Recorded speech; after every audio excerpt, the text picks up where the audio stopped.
Welcome, everyone. This is Spokane Plan Commission hearing. We have two hearings today for floodplain and for stormwater. But let's first, Jackie, could we please reestablish quorum?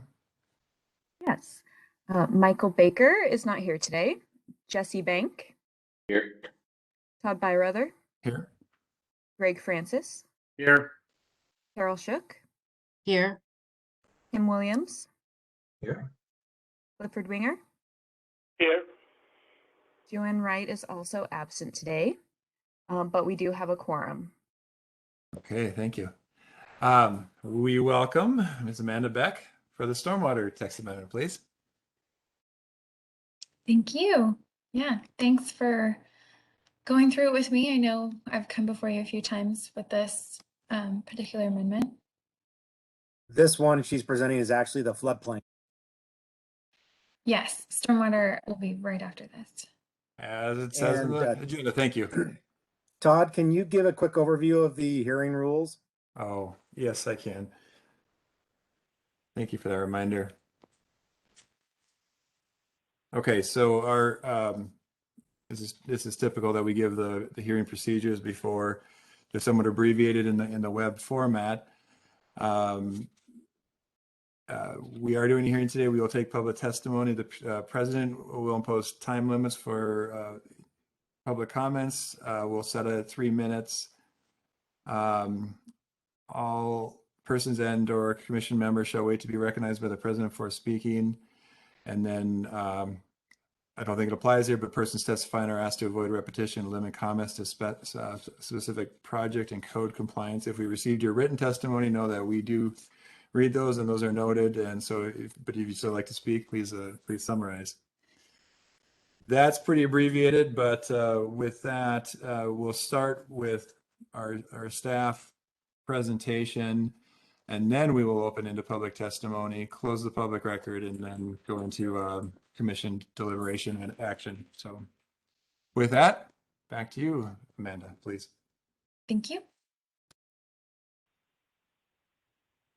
So for members of the public who might be joining in for the first time in this particular process, I just want to provide some background. So why are we updating the city's floodplain management regulations? And that's due to the National Flood Insurance Program, or NFIP, which is administered by FEMA. And that program provides flood insurance for people who live in participating communities.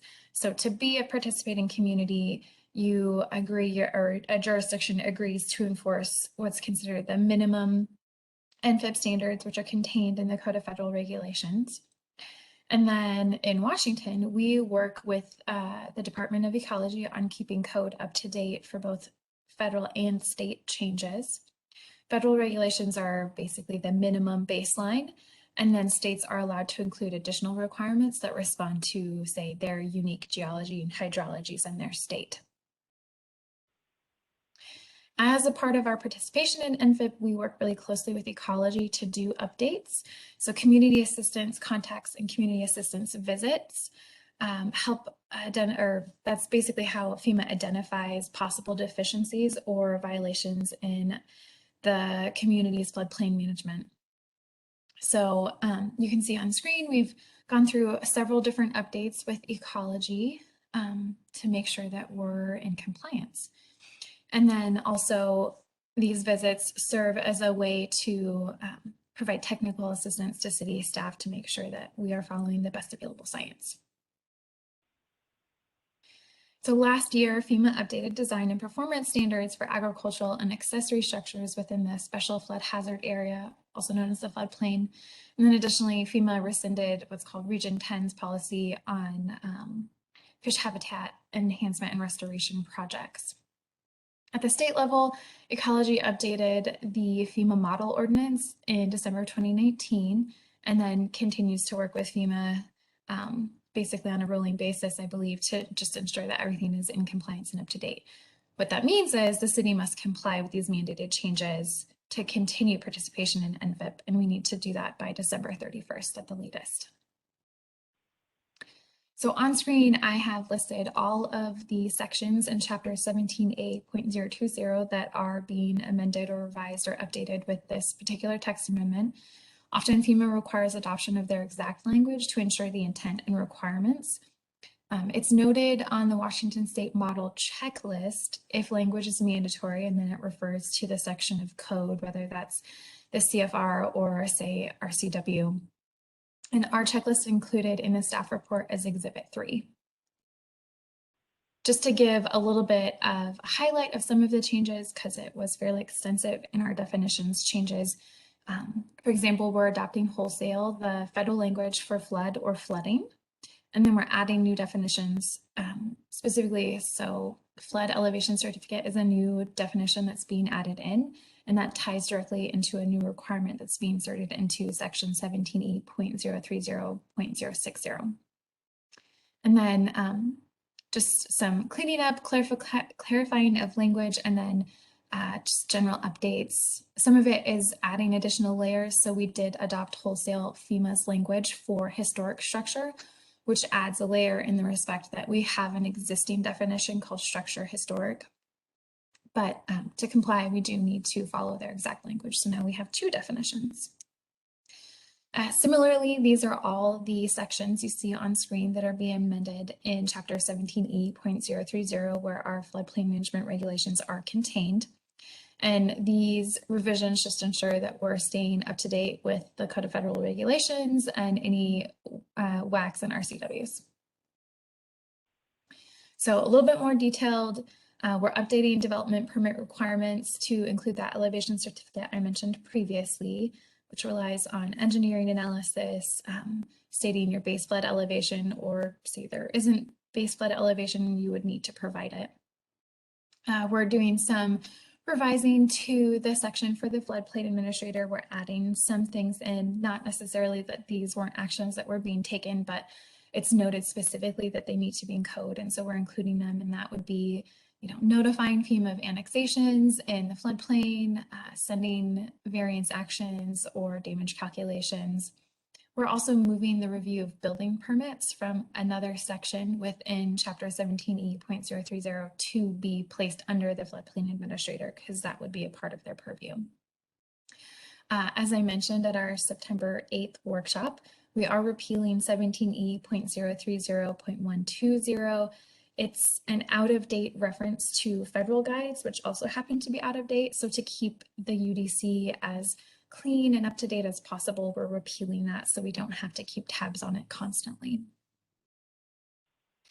And then we are adopting FEMA's requirements to make sure things are clear and as concise as possible in regard to general standards for all development and subdivisions. And we added in a new section called minimum requirements. We did some fairly extensive revising for floodproofing, requirements for non-residential, residential, mobile or manufactured homes and agricultural accessory structures. And those meet both FEMA and state changes that have been made. So that policy I mentioned that FEMA put forth in 2020, that adds in these new sections you see for 17E.030.160. So that's replacement of farmhouses in the floodway. And then also a new section called substantial damaged residences in floodway. And then rather than repeal section 17E.030.170, which has a reference to AO zones, which isn't applicable for the city of Spokane, we heavily changed the chapter to only address essential public facilities, which was a section within that part of the code. So it, does not mention AO zones anymore, but purely deals with making sure that essential public facilities are properly anchored, their access drives can withstand flooding, and all of that good stuff. So while the backside of this text amendment started back in 2020, the public-facing component didn't start until earlier this year. We set our notice of intent to adopt to the Commerce Department in June. And then I started taking this to public hearings. So this was briefed at Urban Experience in July. And then the first time I brought this before Plan Commission was July 14th. And I went to Community Assembly on August 5th. We had an open house on August 18th that was virtual. And then this was published on the 8th and the 15th of this month for the public hearing.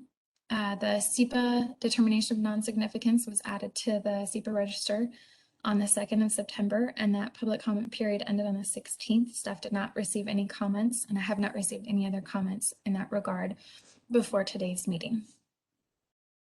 So I just want to note that Lynn Schmidt with Ecology is here. If there are any questions about Ecology's role or just kind of in general their side of this particular amendment, but I'm happy to answer any questions that there might be. Okay, thank you, Ms. Beck. Any questions from the commissioners before we would go into public testimony? Okay, hearing none. We now will open the public testimony. Have we received any requests, Jackie? No, we haven't. Okay, I don't see many people on here, but if anyone from the public would like to speak to this matter, please, we will acknowledge you now. Okay, seeing none. Got one more minute, well, a few more seconds. Okay, with that, then we'll close the public record and then entertain a motion by the commission. I move that the Plan Commission recommend the approval of the floodplain text amendment as written and presented.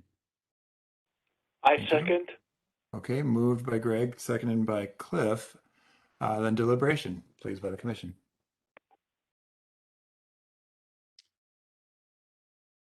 I just want to thank Amanda for her work, and I think it's fine. Yeah, I so was it's been thinking very how- well organized, the whole process. Yeah. Agreed. Yes, Here, I was here, just thinking of how agreed. detailed it is. Thank you, Amanda. Your presentation is very detailed. Thank you, Commissioners Francis and Shook. Also, thank you, Lynn Schmidt, for being here. Yes, yes, thank you and welcome. Okay, with that, let's take the roll call, please.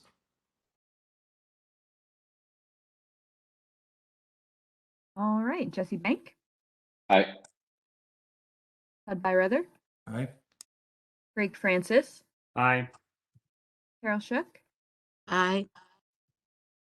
Tim Williams, Aye. Clifford Winger. Aye. All right, motion is carried.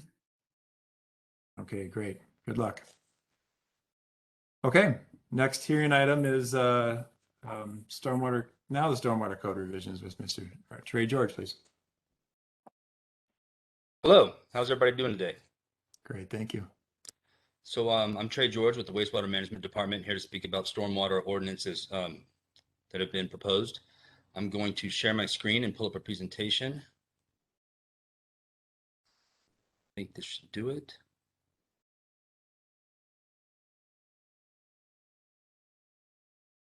Can everybody see my screen at this point? Yes. Okay. Well, thank you for allowing me to present in front of you today and request a recommendation for this. This is a continuation. I was here the last time we met, or I met with you, was during the workshop, and not much has changed. So again, stormwater is the #1 water pollution problem in our state, according to Ecology.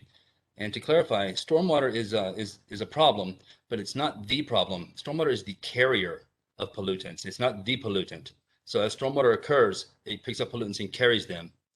And then the stormwater then requires treatment. And some of our ordinances, proposed ordinances today, are around that treatment requirement. So we have this permit from Ecology issued to the city of Spokane from Ecology. The permit coverage area is the whole city, with the exception of CSO basins. That stormwater ends up getting mixed with sanitary water and goes to the wastewater treatment plant for treatment. Our permit authorizes the city to discharge stormwater to the waters of the state, but our permit also requires the water to be treated prior to discharge.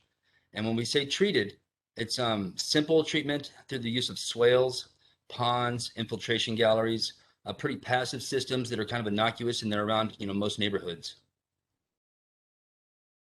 So we're doing this to comply with our permit, to provide clarity on projects and properties that must manage stormwater. With the language in the ordinance, we're providing clear language.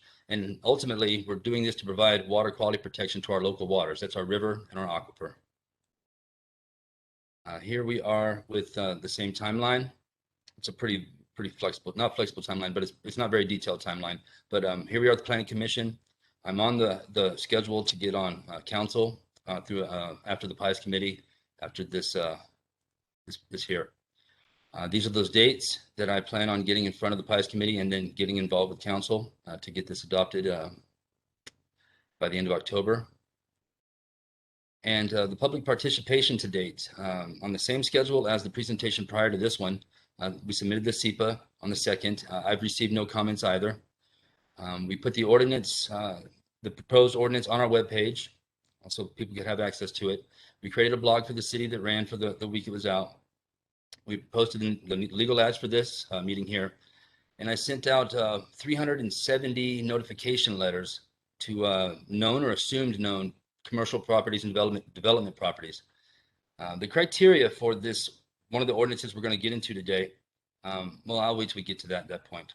And then legal notices for the up and coming city council have been requested, and they'll be posted on the proper dates.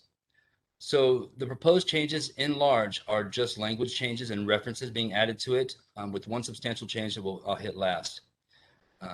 We want to update the section with references to include the Stormwater Manual for Eastern Washington. That's Ecology's manual. We use it. It's an industry standard. It's just not referenced in our code currently, where we'd like to change that. Then our next amendment, we'd like to add a statement to identify stormwater facilities shall be installed in adherence to the best management practices referenced in our Spokane manual, as well as the Stormwater Manual for Eastern Washington. Currently, the industry does practice using these BMPs. We just don't have it stated in our code. That's the purpose of the second ordinance. The third one, with illicit discharges, to include a subsection that clearly identifies the responsibility of commercial facilities to utilize BMPs and to prevent illicit discharges.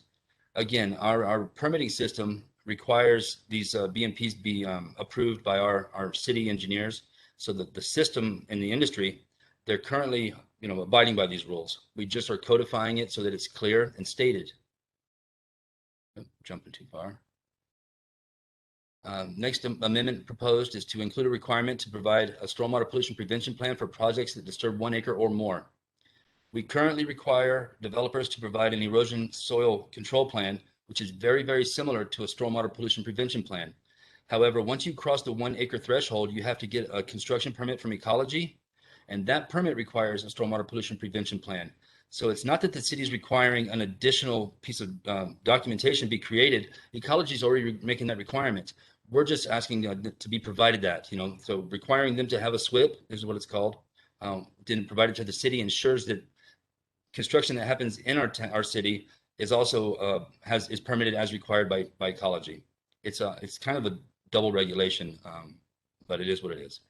This next one here, minimum plan requirements, proposed to include the requirement for plans to be consistent with the Stormwater Management Manual for Eastern Washington, to reduce the discharge of pollutants to the maximum extent practicable, to satisfy all known and available reasonable methods of prevention, control, and treatment requirements. And that's actually, that whole sentence is known as an acronym called ACART, A-K-A-R-T. We currently do this. It's just, again, stating it so that, and also referencing the Eastern Washington Manual, which if you'll remember, the first ordinance proposal is adding it as a reference to the code. Excuse me for jumping. Revise this section here, city inspections, to include the requirement that project sites that have a high potential for sediment transport be inspected prior to clearing or grading. So the industry standard is before you start to move to clear and grub and grade, you should put some site controls around it so you don't lose sediment off your site before you start moving earth around. This is requiring the projects to go, inspect the site before they do that. Currently, again, this is an industry standard, and good development outfits and our city inspectors, they do this already. In the initial site visits, it's just codifying it. And that language actually is a permit requirement that we stated, just like it's stated in the proposed ordinance. This is the last ordinance, and this is the one that really is getting the most of attention. And this is the one that's going to require some work from the city, as well as some requirements for the private side. Is to include an annual post-construction requirement for new and redevelopment projects that disturb 1 acre or more, or are part of a larger development plan. So that it's one site that's 1 acre or more of earth disturbance, or it could be a development that has 30 residential units that are going in, but because it's one project as a development, then that development as a whole is this requirement meets it. And so the requirement would be to provide the city an annual third-party certification of on-site stormwater facilities, indicating that adequate maintenance has been performed and the facilities are operating as designed to protect water quality. That's a whole lot of language to say that we would like someone, a professional, a stormwater person, to go and look at swales to make sure they're being maintained. And so maintenance, we're going to talk about that in another slide. But that's what all that says, is that we'll have a third-party stormwater professional go make sure that a swale or a pond on a site is operating as designed. This is the exact wording on what the ordinance is going to say, proposed ordinance. Any on-site stormwater facility shall be inspected annually by a qualified stormwater professional. Private property owners or other responsible person, authorized and designated entity shall provide annual certification by a qualified third party that adequate maintenance has been performed and the facilities are operating as designed to protect water quality. Again, these facilities are swales for the most part, in large, and the treatment is for stormwater that's run over the road and picked up pollutants. And the treatment is prior to discharge to our aquifer or to our river. The term qualified stormwater professional means someone licensed to do business in the state of Washington. That's the professional piece, who possesses the knowledge and skills to assess potential impacts of stormwater quality, so they can go to a site and see what the risks are, what the potential pollutants are, and the potential transport pathways, and the BMPs needed to mitigate those risks. And a stormwater professional would have a certification such as a PG, professional geologist, professional engineer, or a CESL, which is an industry unique erosion control specialist, or other certifications that might be applicable. A qualified person could also have some education and an experience. They don't have to have necessarily a PE, just some demonstrable experience that qualifies them as a stormwater professional. Okay, and so real quickly, and just wanted to demonstrate how simple maintenance is and the inspections on most facilities will be. You need to make sure the inlets are clear so stormwater can enter the facility. You need to make sure the vegetation, it can be grass, it can be lots of different vegetation options. Make sure it's healthy and trimmed. It needs to be trimmed so that it has volume for the stormwater to get into the facility. It needs to be maintained and trimmed so that it's healthy. If it's not alive, it's not giving us the work that we need from it. And then maintenance needs to be provided where sediment and debris are removed from the basement or the floor of the facilities. And I say facility, again, think swales, because if you don't remove the sediment that builds up, it fails. It plugs and it starts to not accept water and infiltrate. It'll hold water, and then the road will start to flood because the water doesn't have anywhere to go as designed. And with that, this is my contact information. And are there any questions I may entertain? Okay, thank you, Mr. George. So this is time for commissioner questions to Mr. George. Okay. Yeah, thank you. No, I just clarifying for the public. Thank you. My question is, so maintenance also then, it sounds like could entail irrigation. I'm sorry. I'm trying to make my screen quit sharing, but I can't do it. Let me stop and can you repeat the question? Yeah, no. It sounds like maintenance also could entail irrigation to make sure the vegetation is healthy. I suppose it could require irrigation. However, when these BMPs are installed, they're installed to a certain design that are in the manuals that were referenced in the proposed ordinances. And when you install them in the manuals, irrigation is taken into effect in the design. And pretty simply, what it is engineered soils. And then on top of that, you have your vegetation. And then it has an overflow, which is generally a dry well. So yes, irrigation could come into play, but generally, to bring it back to the proposed design or the installed design, irrigation is not usually a feature, but it could be. It'd only be in extreme cases like this year, right? Then Sure. Ever a consideration. Yeah. Okay. Thank you. That's helpful. Okay. Any other questions? Quick question on cost implications, if I may. Yeah. Thank you for your presentation, Mr. George. This has been great. So we've received comment from the Hillside Park Owners Association talking specifically about this inspection requirement. And on one hand, this is one of those balance situations, right, where we need to balance the need for these things to be performing with the burden that are put on landowners. Can you just give a better sense of what some typical cost burdens of this this rule change to require the inspections might Sure. look like, just so I can understand rough order of magnitude? Sure, and that's about as close as I can get as an order of magnitude, because I'm Sure. not a service provider. Let me back up 1 second here. If we were on the west side where this has been a requirement for some time, you pick up the phone book and there'd be an army of providers that you could call and find get this service provided. This is new to our area, so I've reached out to a handful, 8 or 9 or 10 local environmental groups or firms rather, and some service providers, and requested that they let me know if they could provide this service. And I've gotten some feedback, and I've gotten a small list of providers that will provide this service if requested. And so when the notifications for this goes out to the private owners, that list of available providers without recommendation will be provided to the property owner so they know who to go to get this service provided. With that said, I anticipate, but I haven't received any quotes, but I anticipate this would be somewhere on the range of a couple $100, $200, up to a couple $1,000, dependent on the size of your facility and the complexity of it. Again, this is just my presumption. I'd have to go out and actually request a quote for service from a service provider, and I haven't done that yet. But I can pass the straight face test with that range, 200 to 2,000, depending on the complexity of the facility. And that's fair. Just out of curiosity, how many names are on that list of providers? To date, I'm still working on the list. To date, I have 6. Okay. Okay, very good. Thank you. Yes, sir. Tim? I was wondering, do we have a registration of how many swales there are that would need to be inspected? Or do you have an approximate number of how many we have now? So that's a very good question, and it's something that I'm also working with for the permit requirement to inventory the swales in the city. And so I'm currently working on a list that's part of this effort and another effort. The short answer is no. I can't give you a definitive number, but I can tell you that I've identified around 300 and over 300 sites that have facilities, and so I think it's fair to say that there are at least 300 swales, and there's probably there are swales in our city that don't fit this requirement. There are criteria I didn't present today because it's kind of in the weeds that qualifies facilities for this requirement. And they are from 2011 forward, and then continuing on from today forward, your project has to be 1 acre or more of earth disturbance or part of a larger common development. So a single family residence may have a swale on their property, but this requirement may not pertain to them.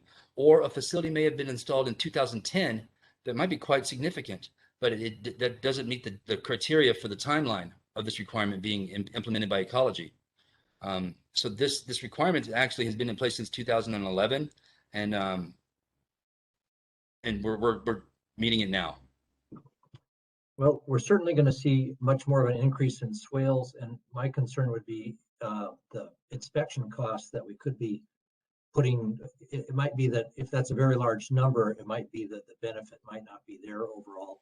So is what you're saying is that it's only applies to 1 acre or larger parcels, in which case I think it's reasonable to have an inspection. But if it's less than that, then I think more discussion is warranted. It is and I can go back to the ordinance, or I think it might be in the packet that was provided. Yes, it's 1 acre. It's sites that disturb earth 1 acre or more. So the site can be greater than 1 acre, but you have to disturb in your construction activity 1 acre or more. And that qualifies you to need a stormwater facility that must be inspected. Okay. This is Todd. I have a question, Mr. Oh, President. please, Cliff, go ahead. Yeah, please. This is Cliff. Does the Hillside Park owners, do they have to comply with this, Mr. George? So thank you for the question, and I've been anticipating the question. When I put this list together, the 350 I just discussed list, I had to go back into records that we haven't kept very good records of. I'll put it briefly. And so that was on PUDs and HOAs. So I took the PUD list off of our GIS, and they received letters. In general, most of the PUDs are going to apply here. However, Hillside Park does not qualify. And so the testimony provided by Mr. Garrett, I need to figure the process to follow up with him, but his PUD or HOA does not qualify because he doesn't have a stormwater facility that meets the criteria. Thank you, Mr. George. Okay, thank you. And I see Mr. Gary's here, so we'll give you a chance in just a minute, Mr. Gary, to testify if you'd like. Okay, thank you. My final question is, I assume a lot of these inspections could be visual, right? So there could be some, is that correct? Correct. Most of these, you're correct. Most of these will just be a walk around the swale, and that's all it will take. Is if it's a simple swale and you have a qualified stormwater engineer, they might spend 5 or 10 minutes on the site, and then write up a little brief paragraph as the certification. Yes, you're correct. Okay. Sounds like an app in the future to me. There's some innovation in this area. Exciting. Okay. Any other questions for Mr. George? Okay, thank you. You're welcome to hang with us, Mr. George. We're going to move into public testimony now. And again, thank you for noting that, Jesse. We have received one, well, at least the commission has received at least one letter. Is that correct, Jackie? We received a letter from a Bill Gary, and I believe he's also here to testify today. Okay, thank you. With that, Mr. Gary, 3 minutes is yours, please. Good afternoon, Plan Commission members. Thank you for this opportunity to talk about this proposed ordinance. I'm a little confused now because I didn't quite catch whether this proposed ordinance applies to us or not. But just in case, I'm Bill Gary. I'm president of the Hillside Park Gardeners Association.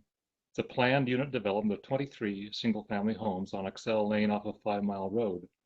We have a lot of pride in how we keep our community, and we also want to help keep Spokane's natural waters and aquifers free of pollution. I want to stress our objection to any ordinance which requires yearly inspections and reports unless there's a need. It seems onerous and a waste of our money to inspect without specific knowledge of how a system functions in a storm. Our stormwater management facility was approved in the final plan of November 1997. It has functioned very well over the last 20 years or so, and there have been tests to its abilities. By some stroke of fate, all of these tests have come from stormwater flowing into our roads from the city's dirt road to the mid-bank water tank just above us on the hillside. At least 3 times your road has deposited large amounts of debris and mud on our streets and cul-de-sac up to 3 inches in depth. We have each time cleaned up the mess with our own labor and money. At no time did any stormwater flow outside our subdivision. Our facilities handled all the stormwater and associated silt and debris. We have records of stormwater flows from the tank access road in 2006, 2012, and the last one on May 21, 2016, which was the worst. We see no purpose to every year inspect and certify how well our stormwater system works, especially absent any storm. Would an engineer be able to predict how a storm will impact us? The city did put down some larger gravel rock on their water tank access road after the 2016 event. However, when their snowplow clears their road, it also removes the gravel and making the road ineffective in blocking storm runoff. Currently, it is mostly dirt without much gravel. How could anyone predict a future event, especially since there is no stormwater treatment facility on the city's land above us? Please amend this ordinance to require just a one-time inspection only if there's been an evidence of a past failure. With existing reports and future storms and future reports, the city should require specific abatement of deficient systems. Thanks for your time and attention. I appreciate how difficult your job must be. Thank you for your time and for joining us today. Okay, in our rules, there's a chance for the applicant, in this case, Mr. George, to respond or to rebut this. But I want to first ask: are there any other anyone else in the public that would like to testify today?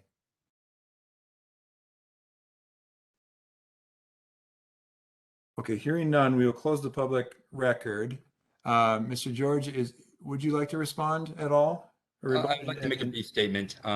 Upon further closer inspection to the city records, the Hillside Park HOA does not fit the requirement for the ordinance to have the facilities inspected. So you received the letter, but your site does not require an annual certification. I would also like to say on a larger, bigger picture scale, in accordance to Mr. Gary's testimony, the reason for these inspections annually is to ensure situations like the ones described in 2016 and 2006 don't occur. If we have facilities around the city inspected in aggregate, all these facilities, these flooding events should be minimized if all facilities are behaving as designed. That's the intent of ecology's requirement, and that's the intent of the permit ordinance. And that's all. Okay, thank you. Okay, again, thank you both. Thank you, Mr. Gary. With that, I think we're ready to entertain a motion from the commission. I move that the Plan Commission recommend to City Council to approve the stormwater code revisions as presented and written. Second. Okay, thank you. So recommendation to motion to recommend by Commissioner Francis, and then second by Commissioner Bank. Thank you. Okay. Any discussion or deliberation? I have a question for Mr. George. Please. Mr. Gary came up with a good issue of property owners could cause pollution to the waterways and stormwater, and this ordinance does not address that issue. So I could possibly have a really good stormwater system, but my neighbor is the one that pollutes. So how does that situation handled by this ordinance? Thank you. Does the process allow me to reply then? It does, Mr. George. It doesn't allow the public to respond, but the applicant, we can allow the applicant.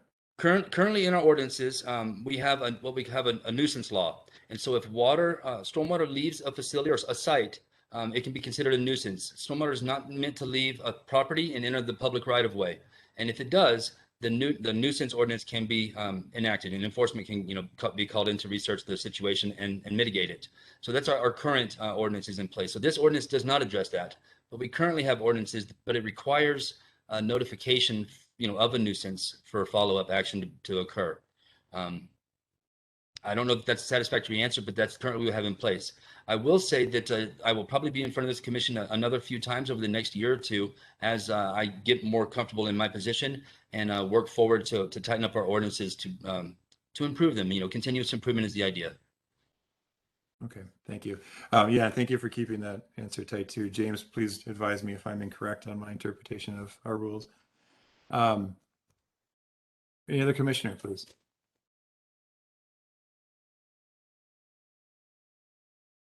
Okay. Well, thank you, everyone. It's an interesting topic, and I learned a lot in this. So with that, I think we're ready to take roll call, please. Jesse Bank, Aye. Todd Byrather, Aye. Greg Francis, Carol Shook, Aye. Tim Williams, Aye. Clifford Winger. Aye. Motion carries. Okay. Good luck and thank you. Okay, with that, we are concluding our public hearing today. The only thing we have left, and I misspoke earlier, we put on the agenda the commission business specifically for any discussion for the comp plan amendment. We are taking no action today, so I think we can consider this voluntary if commissioners want to drop off. We don't need to hold our quorum. And again, this is optional. So if anyone would like to discuss anything, including my comments I made earlier during the president report, now would be an opportunity. So this is Lewis, based on the dialogue earlier, Todd, you're going to draft up a proposal that will go into the next agenda, and we can circulate that as soon as we can to commission members. Yeah, that was my honest question, and especially to staff and to council here to help us understand. So just to be specific, again, I think I said it last session, and this is I'm only taking this action as an individual commissioner, so I don't want to speak for anyone else. And so please, this is a chance for the commission to give feedback and hold me accountable if necessary. This is under our sorry, I'm going to throw a bunch of our ordinance number out here, or our SMC. It's under our Title 17G, so we're in 17G.020.010, I believe, and this is where it defines our SMCs define our amendment process to the comprehensive plan. We're used to the external proposals. We're obviously used to the city council being able to initiate a proposal. It's in that same section B.1, actually 2, where it says, in addition, I'm sorry, B.1 is where the city council can initiate a proposal. B.2 is where the plan commission can initiate the proposal. So I think the verb here is the action we're taking is to initiate a proposal. And because we serve and make recommendations to the council, then the council has the review of that and makes the decision whether or not that potentially goes forward into the annual comprehensive plan. So that's the only question that I'm proposing to the commission to consider in 3 weeks, I guess, is whether or not we think there's merit to reviewing LU 1.3 and 1.4 in the public process that is the annual comprehensive plan amendment, knowing that the city council could shut that down immediately if they don't agree or support it. And so support could mean moving it into the process, but it also mean making sure that they have power of the purse and want to apply any resources to it. Is that close to being correct, Lewis and James? Terrell? Well, James Richmond here. I would anticipate that there would be, I guess, a more specific proposal than just the idea of reviewing a couple of comp plan policies. I would hope that there would be a specific proposal as to what kind of amendments are contemplated, as opposed to just opening it up for review. Yeah, that's exactly the type of feedback that we would look for here in the next 2 weeks to make sure we draft this and any other commissioners can bring to the table. So that is one of my specific questions. How far did we go? I circulated a month or so ago, more of a justification almost in whereas format, right? Maybe that's a little over the top or not.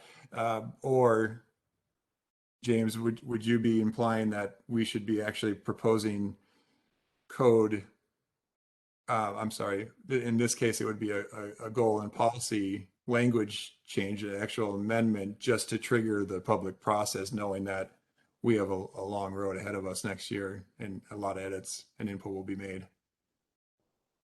I don't think you need to essentially sort of come up with a finished product at the start, but I think you need to describe what kind of amendments you have in mind, as opposed to just opening it up for discussion. We'd like to discuss 1.3 and 1.4 and proposed amendments. I think it'd be more helpful and put people on notice if we propose specific amendments. I don't think you have to have the actual language, but say that we want to amend section 1.4 to do such and such. Okay.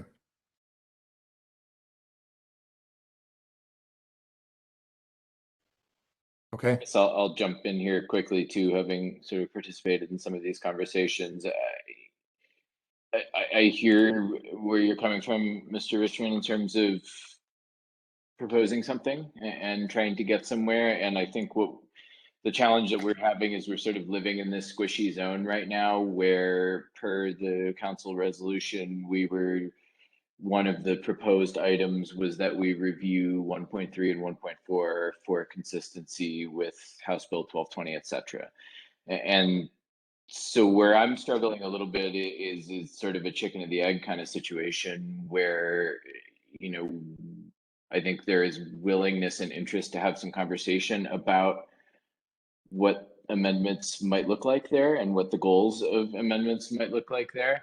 But I don't know that we've necessarily had the forum to have that conversation. And I think at least what President Bayreuther is getting at is wanting to have the forum and wanting to move that conversation along officially onto the work program with the blessing of council, et cetera, so that we can have the space to have that conversation. So I don't know, I don't want to support drafting of language that preempts the openness of that conversation, if you follow me. Yeah, I don't think that having some sort of an idea about what's being proposed preempts a conversation though around an amendment, because amendments, even just simple land use map amendments, morph during the normal public notice and participation process. So I think that you can begin with a proposal and it can morph, as we go through that process. I just think it'd be helpful to have some sort of even if it's, I suppose, as generic as amending those sections to bring them into, consistency with that recently adopted legislation, and maybe provide some examples, but just so the public is sort of aware of direction that we're going. That House bill covers a number of matters, and I don't know if we're talking about the entire bill or just the one section that people have talked about. So I think it'd be helpful to have a little bit of detail into what is being proposed. That's great feedback. Thank you. Or maybe even a discussion about examples or a range of what may be considered, kind of the intent of it. So Potential outcomes. I like that, Louis. Yeah. Without presupposing what the outcome is. Yeah. Yes, that sounds good. And then just give a little bit of the whereas, whereas I don't want to lean too heavily on that one bullet point in the resolution by council, because we drafted the language for potential inclusion in there, but that was, in terms of the legislation piece of it, we were very specific about review LU 1.3 and 1.4 for consistency with the House Bill 1220. It goes into requiring that planning counties under the Washington Growth Management Act update comprehensive plans to increase housing options that accommodate all levels of affordability, address historical exclusionary zoning practices, and establish anti-displacement strategies. So we try to capture at least that piece in there. But again, that the legislation piece is only one trigger within our SMCs that would ask for, trigger something like this potentially. And so this is, we were talking about this in the meeting, in the leadership meeting just before this. It's really trying to ask that broad question so that it can help guide all these other activities that are going on, whether they're at the ordinance, changing the zoning code, or preparing us for in a few years when we get to broader changes across the whole matrix of the comprehensive plan. Because again, you can't just go in and change these two things. But if we can talk about this specifically under a certain comp plan, in my opinion, please push back, at least we're framing, or guiding the rest of those decisions that have to be made and aligned. I'm not necessarily, I guess I don't recall the resolution that you're describing. I recall there may have been some sort of a draft resolution that I don't think has ever been discussed or approved by the Plan Commission. Yeah, thank you, James. It's item number 11 under that section 3 in the Housing Action Plan implementation items that were adopted by council. So again, I don't want to lean too much on that's the only justification, because that also could just be, council could strike that out just as easily, right? That one item. So I think there are others, but I just want to point to that because we try to capture the intent in that bullet point. Mr. President? Yes, Cliff. Would Mr. Richmond and the staff at Planning Department, one person from there, help draft this proposal? I think it's a fair ask, and I think if I'm taking on and please, get a hold of me and we can draft this together, but we can volley back and forth via email and get this in front of the commission well in advance of the, well, at least before the agenda gets released, typically 7 days but since we have a 3-week period here, we'll try to do it in the next 7 days. It's a proposed amendment to the comp plan that you're looking for help in drafting the application for, I suppose. Yeah, I think the action we would take in 3 weeks is literally to decide or not, or to pursue a proposal for comp plan amendment or to not pursue it. And then that intent is registered at least, so that we can go into a joint meeting with City Council and have a discussion about it. No, I'm happy to help. I mean, I can't write the proposed amendment because I don't know what's being proposed, but I'm happy to help. May I ask a question, Todd? Yes, Carol. Thank you. And I know I have missed some of your meetings. I've not been able to attend. Would it be possible for you to send the Plan Commission, type out something of what you would like to see accomplished? Kind of give us some direction on what you're thinking, what you're proposing, what you would like for us to consider. And it doesn't have to be, it could be very succinct, just very narrow, so that we can kind of understand specifically what you're trying to accomplish, what you would like to see accomplished. Yep, I think that's exactly the right question. That's what I think we're proposing here. And so what I'll do is I'll send that to Lewis as our secretary, and then Lewis and Jackie can review that, distribute out to the commission, and then do not reply all, obviously, to trigger a public meeting. But then so we'll go back and forth through Lewis is the appropriate channel, I think, and get their feedback. Item will be what will be added to the next Plan Commission packet. Yep, that's the intent. Okay, great. Thank you. Can I just add for reference too, I think, Todd, that the House bill you're referring to is now codified as RCW 3670A 070. So That is that might helpful. be easier for people to digest. Yeah, that's good. Let's capture that. That's a good idea. Jackie, could you repeat that number, please? Carol, it's RCW 36 and then a dot and then 70A and then a dot 070. Its subtitle is Comprehensive Plans Mandatory Elements. And our compliance with this is when we do a periodic update.